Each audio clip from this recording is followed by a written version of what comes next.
नमस्कार दोस्तों, आपका मेरे यूट्यूब चैनल पे स्वागत है। आज मोदी सरकार का एक बहुत बड़ा फैसला सामने आया है। इस फैसले में 10 बिलियन डॉलर का इंसेंटिव देने का ऐलान किया है। यह इंसेंटिव दिया जाएगा सेमीकंडक्टर पे भारत आकर मैन्युफैक्चरिंग करने वाली कंपनियों को।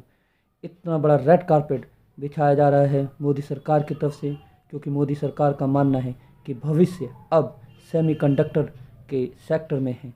जैसा कि भारत का आईटी सेक्टर में एक अधिकार है, वैसे ही मोदी सरकार चाहती है कि वो इस सेक्टर में भी डेवलप करे ताकि भारत पे डॉलरों की बरसात हो सके। क्या होता है सेमीकंडक्टर?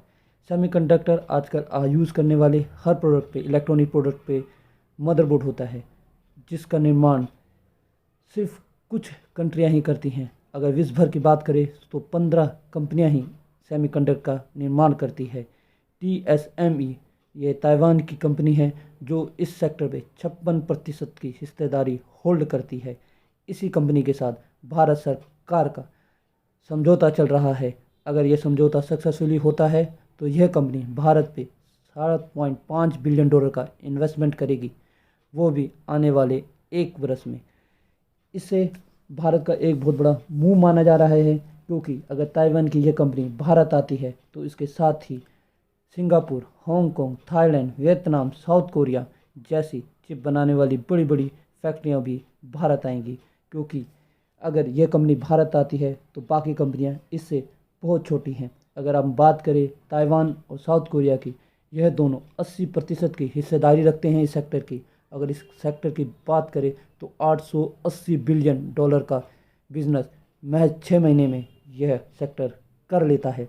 भारत सरकार भी इस सेक्टर को अब टैप करना चाहती है, क्योंकि अभी तक भारत सिर्फ सेमीकंडक्टर को इंपोर्ट करता है।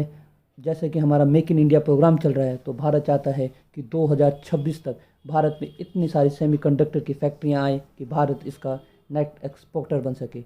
इसी बीच मोदी सरकार ने ताइवान सरकार से बातचीत की है और जल्द से जल्द इस डील को क्लोज करने के लिए कार्य कर रही है।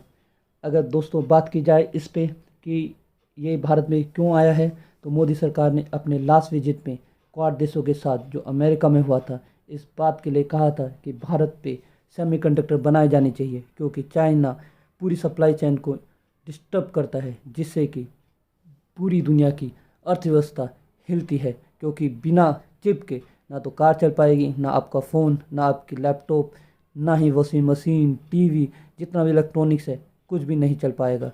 इसलिए भारत सरकार अब अपने देश में बहुत तेज़ी से इंफ्रास्ट्रक्चर तैयार कर रही है, क्योंकि सेमीकंडक्टर के लिए ये बहुत ज़रूरी है कि जहाँ भी उसका प्लांट लगे वहाँ से एयरपोर्ट, रोड, हाईवे बहुत नज़दीक हो।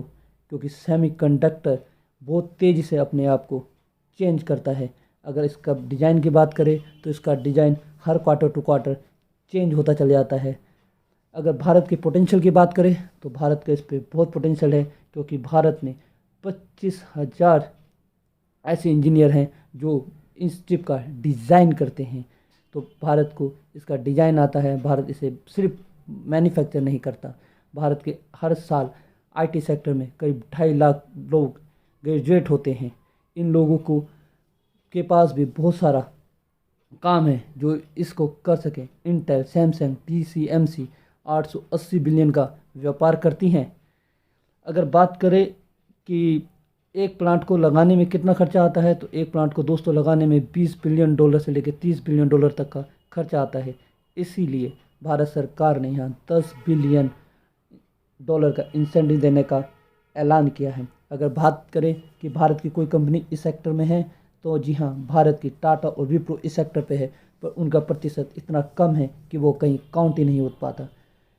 इसलिए मोदी सरकार ने ये फैसला लिया है कि वो दुनिया की 15 बड़ी कंपनियों को भारत आने का न्योता देंगे और वन विंडो के जरिए भारत में आके यह कंपनियां अपना इन्वेस्टमेंट कर सकती हैं। साथ ही ये चाइना के भी सीधी चुनौती है, क्योंकि चाइना इस सेक्टर पे कभी है ही नहीं। आप सोचेंगे इतनी बड़ी अर्थव्यवस्था और इस सेक्टर पे नहीं है, क्योंकि चाइनीज़ हमेशा नकल करते हैं और ये चिप हर क्वार्टर पे चेंज हो जाती है, इसलिए चाइना इस सेक्टर पे नहीं है। धन्यवाद।